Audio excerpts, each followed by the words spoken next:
যে মানুষটির নেতৃত্বে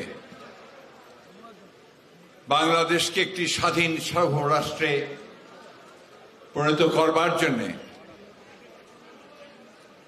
যুদ্ধে নেমেছিলাম, যার ঘোষণার মধ্যে দিয়ে বাংলাদেশের কোটি কোটি মানুষ সেদিন স্বাধীনতা যুদ্ধে ঝাঁপিয়ে পড়েছিল, যে মানুষটি সেই স্বাধীনতা যুদ্ধের ঘোষণা দিয়ে বাংলাদেশকে একটি স্বাধীন রাষ্ট্র হিসাবে উপহার দেওয়ার জন্য সূচনা করেছিলেন, যিনি পরবর্তীকালে জনগণ তাকে রাষ্ট্র পরিচালনার দায়িত্ব দেওয়ার পরে যিনি বাংলাদেশকে তার যে পরিচিতি, তার যে আইডেন্টিটি, সে আইডেন্টিটি দিতে সক্ষম হয়েছিলেন এবং বাংলাদেশকে সত্যিকার অর্থে একটি গণতান্ত্রিক রাষ্ট্রে পরিণত করবার জন্যে যিনি বহুদলীয় গণতন্ত্রের প্রবর্তন করেছিলেন, একটা ভ্রান্ত একটা ধারণা থেকে, যে একটা একদলীয় শাসন ব্যবস্থা থেকে তিনি নিয়ে এসেছিলেন বহুদলীয় গণতন্ত্রের, যিনি সমৃদ্ধ বাংলাদেশ প্রতিষ্ঠার জন্য যার ভিত্তি তৈরি করেছিলেন, সেই ক্ষণজন্মা মহান নেতা স্বাধীনতার ঘোষক শহীদ প্রেসিডেন্ট জিয়া রহমান সাহেবের বীরুত্তম তার 43তম শাহাদাত বার্ষিকীতে আজকে বিএনপি আয়োজিত এই আলোচনা সভার বীর মুক্তিযোদ্ধা সভাপতি আমাদের অবসরপ্রাপ্ত মেজর হাফিজউদ্দিন আহমেদ বীর বিক্রম আজকে মঞ্চে উপস্থিত আছেন। আমাদের দলের সংগ্রামী বিজ্ঞ স্থায়ী কমিটির সদস্যবৃন্দ, বিজ্ঞ আলোচকবৃন্দ, এবং আজকে আমাদের মাঝে কোনো কথা না বলে যিনি উপস্থিত হয়েছেন এবং আমাদেরকে অনুপ্রেরণা যোগাচ্ছেন সার্বক্ষণিকভাবে, সেই নেতা যিনি আমাদেরকে এখন সেই গণতন্ত্রকে পুনরুদ্ধার করবার সংগ্রামে নেতৃত্ব দিচ্ছেন, আমাদের ভারপ্রাপ্ত চেয়ারম্যান জনাব তারেক রহমান। আমাদের এই আলোচনার সঙ্গে উপস্থিত প্রিয় ভাই ও বোনেরা, আসসালামু আলাইকুম। আজকের দিনটিতে আমি প্রথমেই স্মরণ করতে চাই সেই মহান নেতাকে, যার শাহাদাতের ক্ষণটি আমাদের খুব মনে আছে। আমি এই জন্য সেটা বলতে চাই যে আমি তৎকালীন মার্কিন যুক্তরাষ্ট্রের একটি পত্রিকা, এটা এখনো আছে, নিউজউইক পত্রিকা, সাপ্তাহিক পত্রিকা, অত্যন্ত একটা জনপ্রিয় পত্রিকা, তার শাহাদাতের পরে তারা লিখেছিল, তাদের যে আপনার জার্নালিস্ট সাংবাদিক তিনি লিখেছিলেন সেটা বর্ণনা করতে গিয়ে, যে সেদিনকার ঢাকা নগরী ছিল নীরব, নিথর, সমস্ত দোকানগুলো বন্ধ হয়ে গিয়েছিল, কারখানাগুলো বন্ধ হয়ে গিয়েছিল, কৃষক তার কাজ থামিয়ে দিয়েছিল কৃষিতে, জমিতে। একজন রিক্সা পুলার, সে তার রিক্সার পেছনে একটা বড় ছবি আঁকিয়েছিল কালো একটা ব্যাকগ্রাউন্ডে, সেখানে তাদের নিহত প্রেসিডেন্ট শহীদ জিয়া রহমানের ছবি দিয়ে। এই ছিল সেদিন, জাস্ট তার পরে পরে ঢাকা চিত্র। এর পরের চিত্রটি আরো হৃদয়কে কেড়ে নিয়ে যাবে, আমাদের সকলকে নাড়া দিয়ে যাবে। যেদিন তার সেই শাহাদাত পাওয়া সেই লাশকে, মৃতদেহকে, যেদিন একদিন পরে, সম্ভবত আমার যদি মনে পড়ে, ব্রিগেডিয়ার হান্নান খানের নেতৃত্বে একটি সেনাবাহিনীর একটি আপনার কার্গো জাহাজে করে যখন তাকে নিয়ে আসা হলো, আমার মনে আছে পুরনো এয়ারপোর্ট, যেটা আমরা তখন এয়ারপোর্ট ছিল, সেইখানে সেনাবাহিনীর সদস্যরা, ঊর্ধ্বতন কর্মকর্তারা সব সারি দিয়ে দাঁড়িয়েছিলেন, সৈনিকেরা ছিল যারা তার সেই মৃতদেহ বহন করবে, তারা সব সারিবদ্ধভাবে অত্যন্ত শৃঙ্খলিত অবস্থায় দাঁড়িয়েছিল। জাহাজটি এসে যখন থামলো টারমাকে, যখন তার পেছনের দরজাটা খোলা হলো, সেই সময় যখন তার লাশকে বের করে নিয়ে আসতে হচ্ছে, সেই সময় সেই সৈনিকেরা আর কোনো শৃঙ্খলা মানেনি, তারা হুমড়ি খেয়ে পড়ে গেছে সেই জাহাজের কফিনের উপরে, এবং সেটা আর্তনাদ করে। বন্ধুগণ, দ্বিতীয় চিত্র আমার যেটা মনে আছে। তৃতীয় চিত্র হচ্ছে যে তার পরের দিন যখন তার জানাজা হবে, মানিক মে অ্যাভিনিউতে বলা হয়েছিল, মনে হলো সমগ্র দেশের মানুষ সেখানে এসে উপস্থিত হয়েছে। এবং সেখানে সেই সময় আমার যতদূর মনে পড়ে, লালবাগের বড় হুজুর, তিনি বোধহয় জানাজা পড়াচ্ছিলেন। তিনি যখন দোয়া করতে গিয়ে তিনি বললেন, আল্লাহ বাংলাদেশকে হেফাজত করো, সমগ্র জনতা আসলে ডুকরে কেঁদে উঠেছিল। এই জন্যে যে তারা এই মানুষটিকে বাংলাদেশের সার্বভৌমত্বের সঙ্গে এক করে নিয়েছিল, একাকার ছিল। জিয়া মানেই বাংলাদেশের স্বাধীনতা, জিয়া মানেই বাংলাদেশের সার্বভৌমত্ব।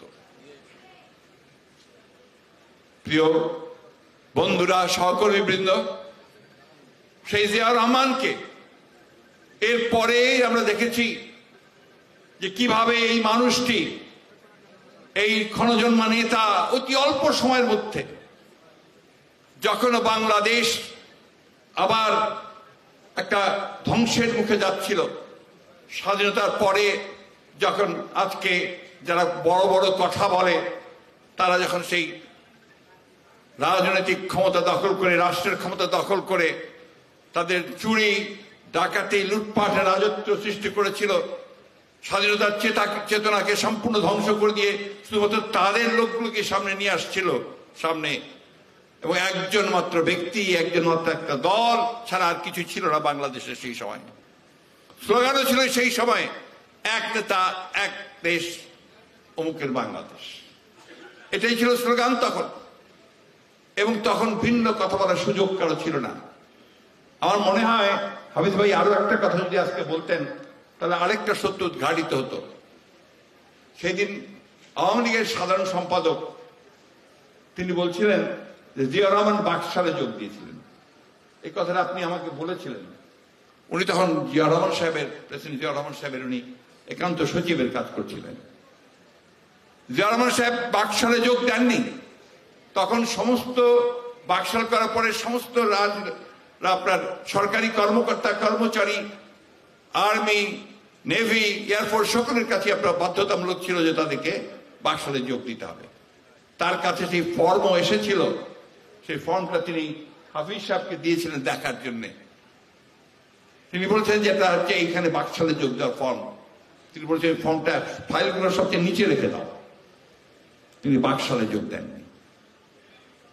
বন্ধুগণ, এই মানুষটির যদি সমস্ত জীবনী আপনারা ভালো করে বিশ্লেষণ করেন, তাহলে দেখবেন যে একটা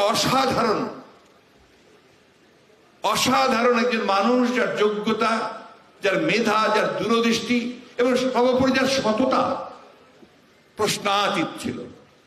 এবং সেই জন্যই তার প্রমাণ হয়েছে যে পরবর্তীকালে যখন তিনি রাষ্ট্র পরিচালনার দায়িত্ব পেয়েছেন, সেই রাষ্ট্র পরিচালনার দায়িত্ব পাওয়ার পরে মাত্র 3.5-4 বছরের সময়ের মধ্যে তিনি গোটা বাংলাদেশের অবয়বকে পরিবর্তন করে দিয়েছেন। 1975 সাল পর্যন্ত আজকে দেখবেন আওয়ামী লীগের কেউ আপনার বাকশালের কথা বলে না। ওই প্রসঙ্গে তারা যেতেই চায় না। সেদিন ওই সংবিধানকে কে সবার আগে আপনার নষ্ট করেছিল? সবার আগে কাটাছেড়া করে আপনার বিশেষ ক্ষমতা আইন নিয়ে এসেছিল আওয়ামী লীগ। সেদিন জরুরি অবস্থা ঘোষণার আইন আওয়ামী লীগ নিয়ে এসেছিল।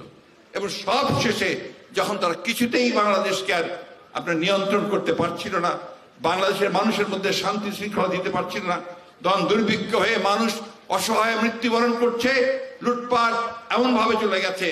এটা আমার কথা নয়, আপনারা দেখবেন এখন যদি আপনারা দেখেন না, টেলিভিশনে সবসময় দেখায়, কথা শোনায়, আমাদের এক নেতার কথা সবসময় বাণী শোনায় না, ওই বাণীতে দেখবেন উনি নিজেই বলছেন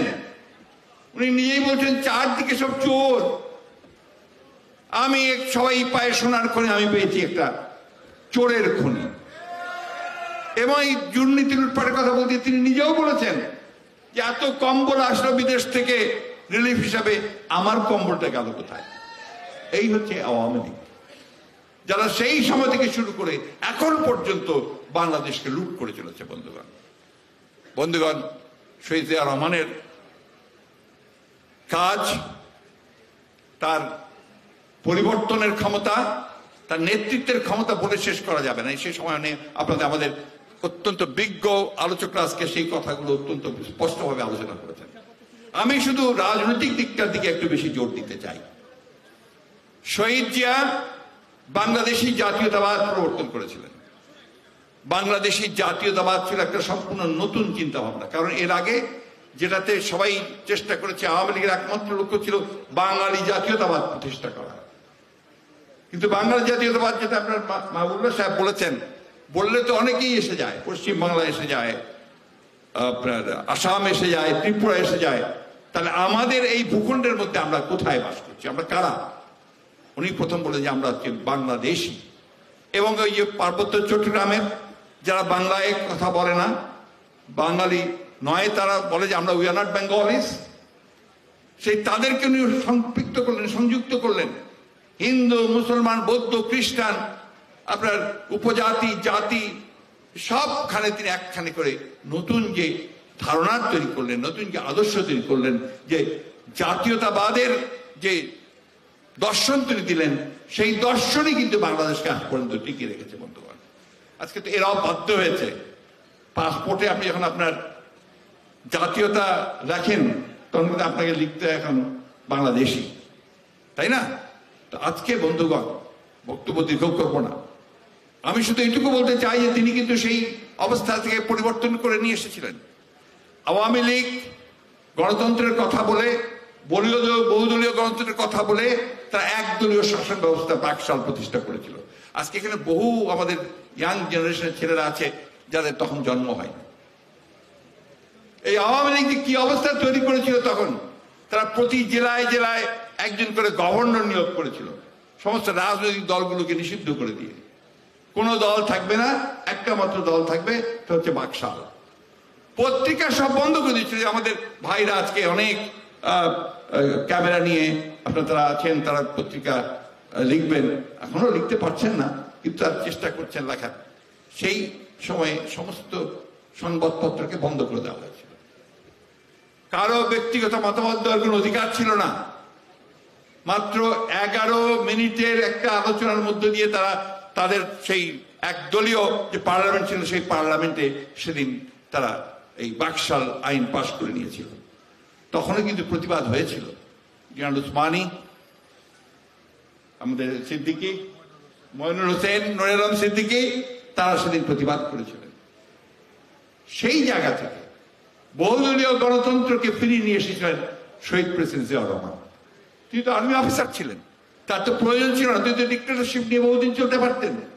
তিনি নিয়ে এসেছিলেন এবং বাংলাদেশের মানুষকে সংগঠিত করবার জন্য, তাদেরকে ঐক্যবদ্ধ করবার জন্য, বিভাজনের রাজনীতি না করে তিনি একটা ঐক্যের রাজনীতি, সংযুক্তির রাজনীতি করে শুরু করেছিলেন, যেটাই বাংলাদেশকে সামনের দিকে এগিয়ে নিয়ে গেছে পরবর্তীকালে। বন্ধুগণ, শহীদ প্রেসিডেন্ট জিয়া রহমান তিনি খুব পরিষ্কার করে বলেছিলেন, I shall make politics difficult। এই কথাটা অনেক অপব্যাখ্যা করে আওয়ামীপন্থীরা। তিনি এই কথাটা এই জন্য বলেছিলেন যে আমি সেই রাজনীতির সূচনা করব, রাজনীতি হবে কৃষকের, শ্রমিকের, জনতার, এবং যে রাজনীতি মাঠ থেকে উঠে আসবে। সেই কারণেই যখন আপনার বাকশাল সৃষ্টির পরে তো আপনার যখন বাতিল করা হলো, তখন আওয়ামী লীগ, তখন কিন্তু তাদের পুনর্জন্ম হয়েছিল নতুন করে, নতুন রাজনৈতিক দলে। এই কারণে তখন তিনি একটা নতুন রাজনৈতিক সংগঠন, তার বাংলাদেশি জাতীয়তাবাদের রাজনীতি সেই দর্শনের প্রতিষ্ঠা করে তৈরি করেছিলেন বাংলাদেশি জাতীয়তাবাদী দল, বাংলাদেশ জাতীয়তাবাদী দল।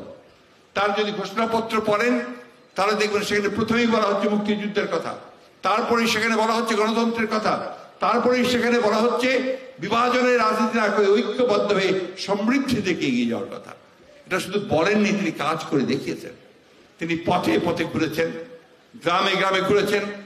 খাল খনন কর্মসূচি, যেটা এখন আজকে উচিত ছিল আমাদের সেটা নিয়ে আসা সামনে, একটা ঐতিহাসিক যুগান্তকারী একটা কর্মসূচি ছিল তার, যে বাংলাদেশে বন্যা হয়, খরা হয়, সেটাকে রোধ করা যেতে পারে একমাত্র যদি আমরা খাল খনন করে পানিটাকে রিজার্ভ করতে পারি, সেই অবস্থায় নিয়ে আসা।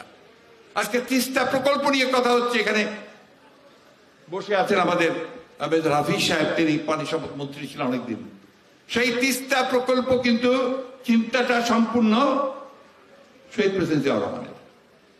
আজকে ফারাক্কার পানি আমরা পাই না, পদ্মার আমরা পানি পাই না, মরুভূমি হয়ে যাচ্ছে। আজকে আমাদের 154টা অভিন্ন নদীর পানি আমরা বন্টন, আমাদের হিস্সা পাই না। কিন্তু শহীদ প্রেসিডেন্ট জিয়াউর রহমান সেই পানি বন্টন, ফারাক্কার পানি বন্টনের চুক্তি সেদিন তিনি সম্পাদন করতে সক্ষম হয়েছিলেন। তিনি গ্যারান্টি ক্লজ তিনি সেদিন নিয়ে এসেছিলেন এবং জাতিসংঘে এই ফারাক্কা ইস্যুকে তিনি তুলে ধরেছিলেন। বন্ধুগণ, এগুলো অনেক কথা, সারাদিন সারা বললেও তার যে কৃতিত্ব, তার যে অবদান, এটা এই জাতি কোনদিন অস্বীকার করতে পারবে না। পরের দিকে আপনারা সবাই শুনেছেন, আমি আর সেদিকে যাব না। অর্থনৈতিক যে পরিবর্তন, আওয়ামী লীগ তার বাকশাল করার আগে আওয়ামী লীগ এটাকে একটা বদ্ধ অর্থনীতিতে পরিণত করেছিল, ক্লোজড ইকোনমি, এবং জাতীয়করণ করেছিল, ভ্রান্ত জাতীয়করণ নীতি করেছিল, একদম টোটালি রং পলিসি। সমাজতন্ত্রের কথা বলে, সমাজতন্ত্র তারা বুঝতোই না, বিশ্বাসও করতে না। তারা গেল সমাজতন্ত্র করতে, তার আগে সমাজতন্ত্রের কথা বলে ওরা মারতে আসতো। সেই সমাজতান্ত্রিক অর্থনীতি তারা করবেন এবং সেই জন্য তারা সমস্ত কলকারখানা যা ছিল সবগুলোকে তারা জাতীয়করণ করেছে, ন্যাশনালাইজ করেছিল। শহীদ জিয়া সেটাকে ডিন্যাশনালাইজ করেছেন, তিনি প্রাইভেট সেক্টর চালু করেছেন এবং ব্যক্তি মালিকানায় উদ্যোগ নেওয়ার ব্যবস্থা করেছেন। তিনি কৃষিতে উচ্চ ফলনশীল বীজ নিয়ে এসেছেন। তিনি বিভিন্ন রিসার্চ প্রতিষ্ঠানগুলোতে আবার নতুন করে কাজ শুরু করিয়েছেন। সেই জিয়াউর রহমান সাহেব একটা অসাধ্য সাধন করেছিলেন। 1974 সালে এই আওয়ামী লীগের নেতৃত্বে সরকারে যখন সেখানে দুর্ভিক্ষ হয়েছিল, তাদের ব্যর্থতা, দুর্নীতির কারণে, যে কথাটা অমর্ত্য সেন তার বইতে পর্যন্ত লিখেছেন, যে সেই দুর্ভিক্ষ কোনো এমনি এমনি হয়নি, সেটা মানব সৃষ্টি দুর্নীতি, এবং সেটা হচ্ছে ওই আওয়ামী লীগ সরকারের দুর্নীতির কারণে সেটা তৈরি হয়েছিল। বন্ধুগণ, সেদিন বলেছেন অনেকে, সেদিন কিন্তু লক্ষ মানুষ না খেতে পেয়ে মারা গেছে। বাসন্তী তার লজ্জা নিবারণ করবার জন্য একটু কাপড় খুঁজে পায়নি। এটা আমাদের কথা নয়, তখন ইত্তেফাকের পত্রিকাগুলো খুঁজে বের করবে, দেখবেন তার একদম হেডলাইন এই ছবিগুলো আছে। এবং এটার স্বীকৃতি স্বরূপ মাহফুজুল্লাহ সাহেব একটা বই লিখেছেন আপনার প্রেসিডেন্ট জিয়ার উপরে। সেখানে কমেন্ট করতে গিয়ে, সেই বইটার উপরে কমেন্ট করতে গিয়ে তৎকালীন যে রাষ্ট্রদূত ছিলেন, মার্কিন রাষ্ট্রদূত উইলিয়াম বি মাইরাম, তিনি লিখেছেন যে যদি শহীদ জিয়া 1981 সালে নিহত না হয়ে যদি 75 সালে নিহত হতেন, তাহলে এই বাংলাদেশ একটা ব্যর্থ রাষ্ট্রে পরিণত হতো। কারণ হি পেভ দ্য ওয়ে, উনি সেই ভিত্তি তৈরি করেছিলেন যেন এটা আর ব্যর্থ রাষ্ট্রে কোনোদিন না হয়। সেই শহীদ জিয়াকে তারা খলনায়ক বলে, বিভিন্ন রকম কথাবার্তা বলে, মিথ্যা অপবাদ দিয়ে তারা তাকে ছোট করে দেখাতে চায়, তার যারা অনুসারী তাদেরকে ছোট করতে চায়, অনেকে তার মরণোত্তর বিচার করতে চায়। জনগণ তো সিদ্ধান্ত নেবে কে কার বিচার করবে। অলরেডি বিচার হয়ে গেছে। আপনারা আজকে 15 বছর ধরে ক্ষমতা দখল করে আছেন, আপনারা একটা মানুষের ভেতরে কিন্তু যেতে পারেননি। নির্বাচন দেন না কেন? একটা নিরপেক্ষ, একেবারে নিরপেক্ষ একটা সরকারের অধীনে নির্বাচন আমরা চেয়েছি। আমরা তো কখনো বলিনি যে বিএনপিকে ক্ষমতায় বসাবো। আর আমরা তো একা নই, এই দেশের 63টা বিরোধী দল, যেটা কিছুক্ষণ আগে বলেছে বাম ডান সব একসাথে হয়ে কিন্তু আজকে সেই লড়াইটা আমরা লড়ছি, আমাদের অধিকারের জন্য লড়ছি, সেই নির্বাচনটা চেয়েছি। আমরা তো আপনাদেরকে বলেছি যে আমাদেরকে ক্ষমতায় বসিয়ে দাও। আমরা এই একটা কারণে চেয়েছি যে আসুন, আপনারা যে এত কথা বলেন, জনগণ সিদ্ধান্ত নিক, তাদের ভোটের অধিকারটুকু নিশ্চিত করুন, সেই ব্যবস্থা করুন। সেটা আপনারা পারবেন না, সেটা নিরপেক্ষ সরকার করতে পারবে। প্রিয় বন্ধুগণ, তার সাথে কোনোদিনই করবে না, কারণ তারা জানে যে যদি নিরপেক্ষ নির্বাচন হয় তারা 10%ও আসন পাবে না। আর কি অবস্থা তারা করেছে, আমি কোনো বিষয়ে আলোচনা হয়েছে, আমি আলোচনায় যেতে চাই না। আমি তো মনে করি যে আজকে এই যে তথাকথিত বিনা ভোটে দামি নির্বাচনে ইলেক্টেড আপনার তথাকথিত এমপি, তাকে আমি এমপিও বলতে চাই না, তাকে আজকে আপনার আমরা যে বাজারে মাংস কিনতে যাই, গোস্ত কিনতে যাই, টুকরা টুকরা করে দেয় না, সে টুকরা টুকরা করে নাকি কেটে আপনার ফ্রাশ করে তাকে ম্যানহোলে পাঠিয়ে দিয়েছে। কি অবস্থা চিন্তা করেন। আজকে কোন অবস্থায় বাংলাদেশকে নিয়ে এসেছেন যে আপনার সাবেক পুলিশ প্রধান তার আজকে হাজার হাজার দুর্নীতির চিত্র পত্র পত্রিকায় বেরিয়ে আসছে, তাকে আপনি লালন করেছেন, আমেরিকান স্যাংশন পাওয়ার পরেও তাকে আপনারা আইজি বানিয়েছেন। আজকে ঠিক একইভাবে সাবেক সেনা প্রধান তাকে স্যাংশন দেওয়া হয়েছে একটা মাত্র কারণে যে সে বাংলাদেশের লুট করেছে, চুরি করেছে এবং নির্বাচনে বাধা সৃষ্টি হয়ে দাঁড়িয়েছে। বন্ধুগণ, এই দায় কি শুধু ওদের, না এই দায় এই সরকারের, যারা আজকে জোর করে ক্ষমতা দখল করে বসে আছে? সেই জন্য আমি বারবার করে গতকালও বলেছি, এখনো বলছি যে এখন আপনাদের রিজাইন করা উচিত এই কারণে। একমাত্র বেনজির বা আজিজ কেন ভুক্তভোগী হবে? আপনারা ভুক্তভোগী হবেন না? এই অবস্থা তৈরি করেছে কারা? একজন বেনজির তো নয়, একজন আজিজ নয়, অসংখ্য বেনজির বা আজিজ আপনারা তৈরি করেছেন, যারা বাংলাদেশকে লুট করে খাচ্ছে। বন্ধুগণ, একটাই কাজ, লুট করা। আমরা যখন ছোট ছিলাম আমাদের মা আমাদেরকে ঘুমের গান আমাদের শুনিয়ে বলতেন, ছেলে ঘুমালো, পাড়া জোড়ালো, বর্গি এলো দেশে। বর্গি কারা? বর্গি ছিল সেই সমস্ত লুটেরারা যারা বার্মার দিক থেকে আসতো, এসে লুট করে বাংলাদেশের সম্পদ লুট করে আবার চলে যেত। এটাকে তখন বাংলাদেশের মানুষ খুব ভয় পেত। সেই কথার গান হয়ে এসেছিল, ছেলে ঘুমালো, পাড়া জোড়ালো, বর্গি এলো দেশে। আজকে এরা বর্গিতে পরিণত হয়েছে। এদের একমাত্র কাজ হচ্ছে বাংলাদেশের সম্পদকে লুণ্ঠন করে বিদেশে পাঠায়, বিদেশে পাচার করে, সেখানে সম্পদ করে তোলে, আর সেই বাংলাদেশের মানুষকে তারা শোষণ করতে থাকে। বন্ধুগণ, একদিকে সম্পদ লুণ্ঠন করে, আরেকদিকে আমাদের অধিকারগুলোকে লুণ্ঠন করে নিয়েছে। আজকে অনেক কথা আছে। শিল্পে তার অবদান, কৃষিতে তার অবদান, শিক্ষায় তার অবদান। একটা কথা অনেকে আপনারা জানেন না, অনেকে ছাত্র দলের আরো ভালো করে জানা উচিত। শহীদ জিয়া রহমান সাহেব গণস্বাক্ষরতা, সব মানুষকে শিক্ষিত করে তোলবার জন্য তার একটা যুগান্তকারী পদক্ষেপ নিয়েছিলেন। সে পদক্ষেপটা হচ্ছে এসএসসি পাস করতে হলে 50 নম্বরটা যেন আলাদা করে রাখা ছিল। সেই একটা মানুষকে যদি, যে অশিক্ষিত, সাক্ষরতা জানে না, তাকে যদি সাক্ষরতা দিতে পারে তাহলে সে 50 নম্বর পাবে। এটা উনি করেছেন, ইন্ট্রোডিউস করেছিলেন। তখন তো শিক্ষার মান এত নিচে যায়নি। শহীদ জিয়া তো তার যে প্রথম যে ক্যাবিনেট, সেই ক্যাবিনেট তৈরি করেছিল বাংলাদেশের সবচেয়ে জ্ঞানী গুণী মানুষগুলোকে একসাথে নিয়ে এসে দিন রাত পরিশ্রম করতেন, তাদের সঙ্গে কথা বলতেন যে কি করে এই দেশে ভাগ্য উন্নয়ন করা যায়। এই যে আজকে বিদ্যুৎ নিয়ে এত কথাবার্তা হচ্ছে, এই বিদ্যুতে গ্রামে পৌঁছানোর পুরো কৃতিত্বই তো শহীদ জিয়ার। তিনি আরইবি গঠন করেছিলেন, রুরাল ইলেকট্রিফিকেশন বোর্ড গঠন করেছিলেন। একটা না, অসংখ্য কথা বলা যাবে। বন্ধুগণ, সময় কম, আমি শুধু একটি কথা বলতে চাই। আজকে যে আমাদের সংকট, এই সংকটটা একটা মহা সংকট। বন্ধুগণ, শহীদ জিয়া রহমান 1971 সালে এই দেশে, পরবর্তীকালে 75 সালে বাংলাদেশি জাতীয়তাবাদের যে পতাকা তিনি তুলে ধরেছিলেন, যে পতাকা ছিল স্বাধীনতার পতাকা, সার্বভৌমত্বের পতাকা, যে পতাকা ছিল গণতন্ত্রের অধিকারের পতাকা, সেই পতাকা তিনি তুলে ধরেছিলেন 1975 সালের পরে বাংলাদেশি জাতীয়তাবাদ দর্শন দিয়ে। তার শাহাদাত বরণের পরে সেই পতাকাকে তুলে ধরেছিলেন দেশনেত্রী বেগম খালেদা জিয়া।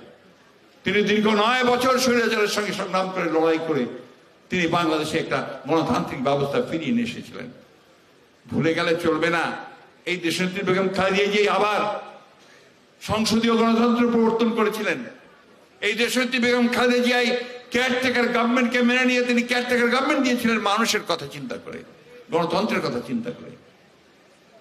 আজকে শহীদ জিয়ার শাহাদাত, তার হত্যা কোনো বিচ্ছিন্ন ঘটনা নয়।